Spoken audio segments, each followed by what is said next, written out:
Hello, I'm Jean-Nicolas Mayo from Mayo Camusé and Nicolas Jay.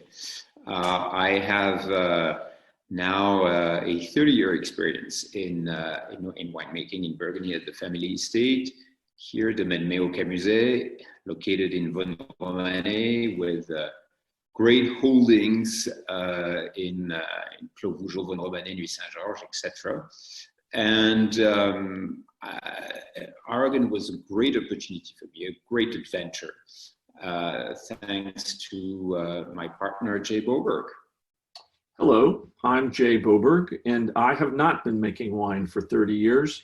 I believe we just finished our 6th vintage at Nicolas Jay.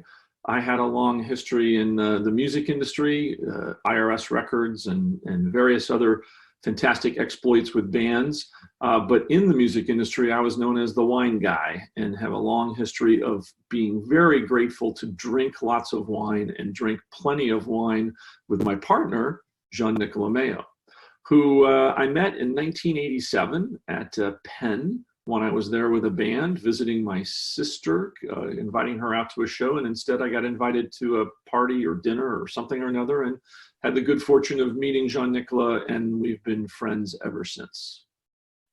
Yes, I was not studying winemaking at Penn at the time. I was studying economics.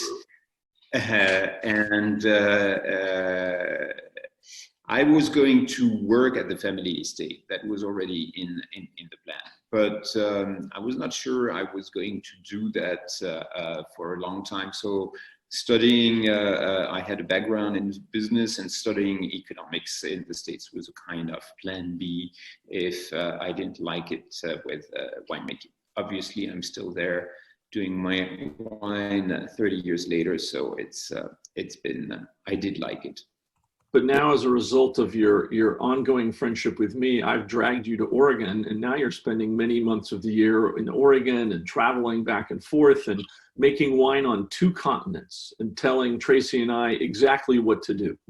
It's really thrilling. It really is, and it can be exhausting at times, but it's really thrilling. And I've known Oregon. It's true. I've known Oregon for a long time. I've been to Oregon to IPNC in '91, and I've kept an interest with Oregon. Maybe I went to California a little bit more in my during my tenure at Mayo Camusé. Obviously, California is a big market for Burgundy wines. So I was monitoring the progress of California Pinot a bit more closely, I would say, than Oregon. But Oregon was a little bit of a mystery to me until Jay called me in 2012. And I had some good wines. I had some wines I didn't like. It was very diverse, and I couldn't figure it out. It was a little bit mysterious. And then when we started to get a bit more serious in this venture, I realized that Oregon is a lot like Burgundy. It has a very big diversity of styles, and it's difficult to really define Oregon, but this is a big strength of the region, exactly like Burgundy. It's so diverse, people can really express themselves, and therefore you have a richness of style, which I found very intriguing, and that was one of the factors that dragged me, as Jay said, to the region. Well, in fact, if you recall your initial response to me, and I had approached you about Oregon, I felt Oregon, from a environment standpoint, in terms of temperature, in terms of conditions, growing conditions, was going to allow us to make a wine that was much more in line with the kind of wines that you and I like to drink. And we've had the great fortune of drinking wine for so many years together that we know what sort of wines that we each liked. And I think although you can make, there are some very small sections of California where cool climate is available, but Oregon had much more of it, and also it was much more open and available to us in terms of being able to access vineyards. And that was really your response to me, is I'd love to do something with you. It'd be fun to make wine together. It'd be fun to do it in America, but we have to make sure that we can make a world-class wine. And we embarked on, you embarked on many, many trips to Oregon, and we tasted fruit from more than 200 vineyards across a 2-year period, and ended up selecting the 8 vineyards that today go into our Willamette Valley blend. And it was really interesting because I don't remember which trip, but you turned to me and said, we walked out of someone's cellar where we tasted a bunch of vineyards, and you said, we're going to be fine. We can absolutely make a world-class wine here. And it was wonderful to see the sort of eye-opening of the potential that you saw in Oregon. Absolutely, absolutely. And I remember especially when we discovered Bishop Creek, which was during one of these trips. And we discovered it in a very wonderful way, because what was going to become our estate vineyard, we actually we didn't know about, and this is a vineyard we discovered by tasted the wine and said, well, we've tasted the wine in 1 or 2 occasions in a cellar, and when we looked at our notes, said, well, this was a great wine. We loved it. We loved the structure and the general character of that vineyard. It was unique, and we felt it was very absolutely unique. Yes. Unique in terms of intensity, in terms of balance, of structure. It's a strong wine with a long finish, lots of tannins, and but a big presence. This is a wine that really makes an impression, and has a complexity and an age worthiness.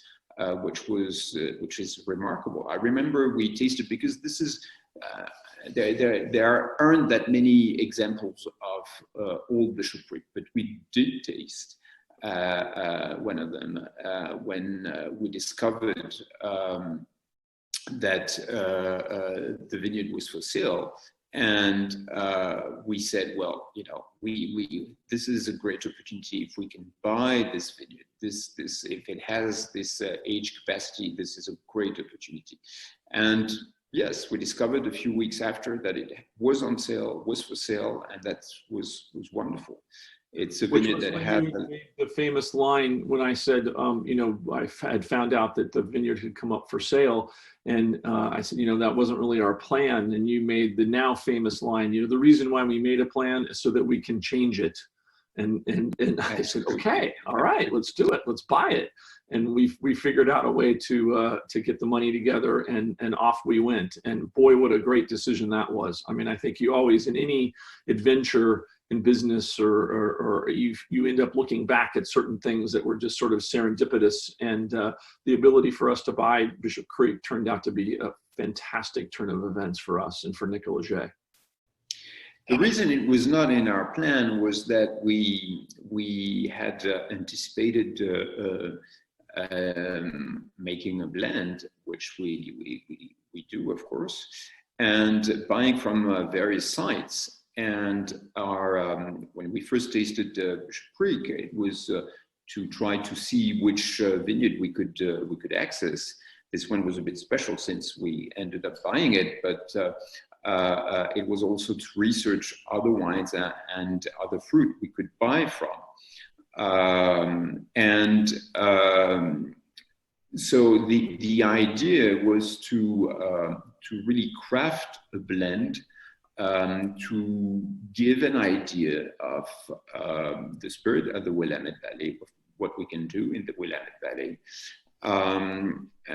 Take advantage of its diversity, because it's really very diverse in terms of soil, in terms of climate, and of course you should be able to really benefit from this variety, and do a wine that would mirror our style, establish a house style. That was also something that was important for us, and do and do a blend, which of course is a new thing for me to do. We don't blend in Burgundy. No. And doing a blend was the perspective of doing a blend was both intriguing and exciting.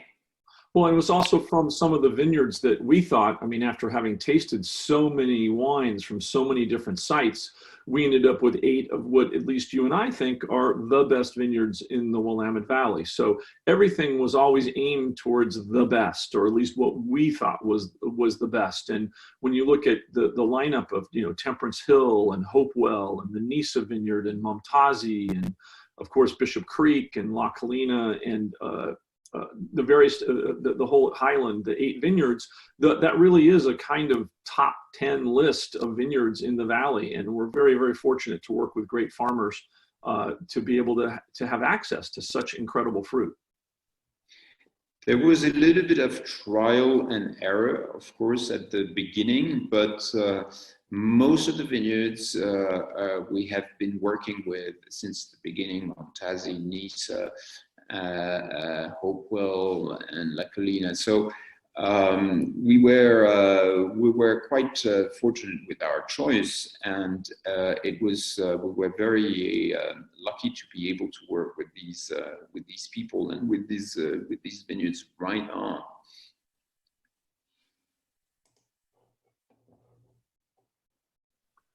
So should we talk about the Willamette Valley, the 2016? I'm fortunate to have it on the glass here, and I love the bouquet, which is really expanding right now. We have 2016 was a very ripe vintage, and yes, warm. Yet it is a vintage which is relatively light and easygoing. It's not heavy. We started with the 14 vintage, which was a warm vintage, really quite warm, and the wines are drinking absolutely beautifully right now. But this is a vintage which our customers have characterized as being new worldy, so to speak. 15 was the reverse. There is also warm and early vintage, but there is a tension in 15 where people say, oh, okay, we see that the Burgundy influence there. Yeah, I was going to say, that's the one that our customers come back and say, okay, so clearly this was made by someone from Burgundy. Yes.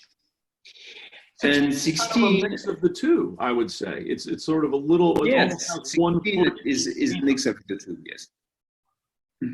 So true. We like to make something wines that retain some freshness and some vibrancy. And there are some vintners in Oregon that have adopted a California style. Push for ripeness, lushness, lots of texture, sweetness into the wine. And I think we have that quite naturally in Oregon. Oregon can ripen and mature very well. And for me, it's not really necessary to look for that character. It comes quite naturally into Oregon wines. And I'm more concerned and willing to preserve and look for freshness and precision in Oregon wines. And oftentimes we're some of the first to pick. I mean, in most every vineyard where we source fruit, and we'll have other wineries that maybe have other sections, we tend to pick, a good week, some cases 2 weeks ahead of some of the others. So we definitely have a different approach than many. Yes, and this wine is, 16 being a lovely vintage, very ripe, relatively high in alcohol, 13.5, but not 14.5 either. I think we actually pretty low for New World, but yes. Yes, it's normal or even high for Old World and perhaps low for New World. But I think we are in a very sweet spot with this wine. And the wine that has really evolved quite gently over the past 2 years since it's been bottled, and shows really, I think the freshness immediately there on the nose. This wine really benefits from the time. Really, I mean, the extra 2 years it's been now in bottle, it's really starting to evolve and show the complexity on the nose and in the finish is really wonderful at this point, and will continue to be for a few more years. It's both very attractive and also structured, and shows how it can age. Yeah. And it's really showing and drinking very well right now, and I can't resist having a sip. Let's talk for a minute about our new site, the Nicolas Jay Estate. We spent the first 6 years making wine in other locations. We first made the wines, we leased some space within Adelsheim to make our own wine, and then we moved over to Sokolblosser.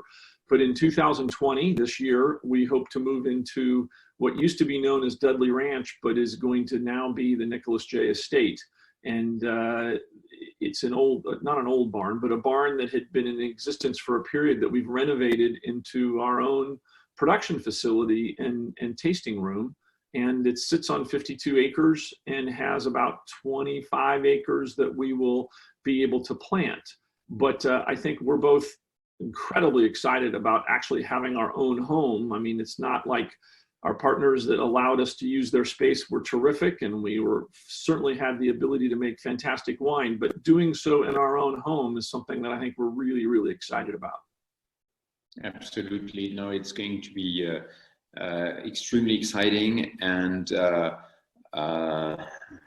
it's a beautiful place. I'm excited at the facility, of course, which is going to be as we want it to be. As great as the places we've been vinifying are. I think it's going to be very exciting to be in our own place. And the site is beautiful. We could talk about the soil, the Jory soil there in the Dundee. It's located in the Dundee Hills and has really an exquisite site in terms of the vineyard and the soil. And it's great. It's a great site because Dundee Hills. It's really the little darling of Oregon. It makes wine which are so seductive, smooth and elegant, and really charming.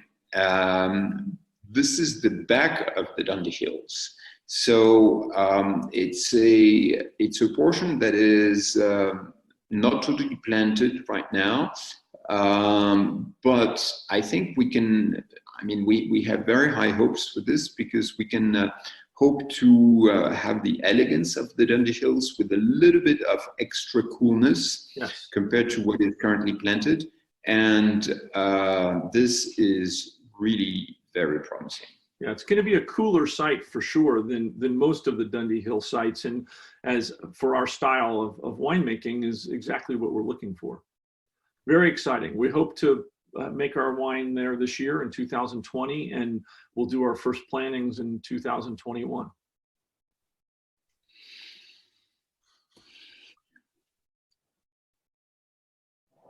So, and finally, the range, and with the very exciting development of Chardonnay, which we've started to produce at Bishop Creek, and an extremely exciting and lovable 2018 Chardonnay, which, yes, I hope you will enjoy as much as we do, because it's really something. It's really something, and I think that Chardonnay has a big future in Oregon, and it's on a very good track in Oregon, and I'm very excited to be able to present it to you later on. Great. Well, thank you very much. Thanks, and hope to see you soon. Indeed. Thank you.